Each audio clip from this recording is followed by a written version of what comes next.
தெற்காசியாவிலேயே முதன் முறையாக night street circuit car பந்தயம் சென்னையில் கடந்த ஆண்டு நடத்தப்பட்டது.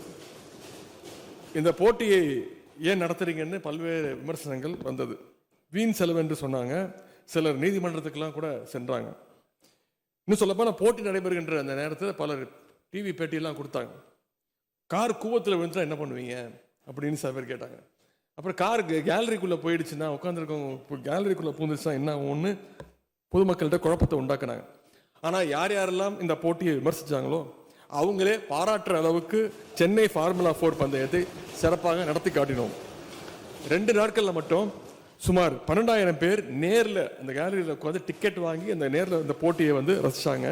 இதற்கு சென்னை மக்கள் மிகப்பெரிய ஆதரவை தெரிவித்தாங்க. இந்த போட்டியில் 15 நாடுகளிலிருந்து 40 கார் பந்தய வீரர்கள் பங்கேற்றாங்க. ஒரு புறம் வழக்கமான போக்குவரத்து, இன்னொரு புறம் கார் பந்தயம் என தீவுத்திடலை சுற்றி நடந்த இந்த கார் பந்தயம் ஒட்டுமொத்த உலகத்தையே திரும்பி பார்க்க வைத்தது. இந்த போட்டியை நாம் நடத்தி காட்டிய விதம் எந்த மாதிரியான சவாலான போட்டிகளையும் நம்மால் எளிதில் நடத்த முடியும், அதற்கான ஆற்றல் நம்மிடம் இருக்கிறது என்பதற்கு இது ஒரு சான்றாகும்.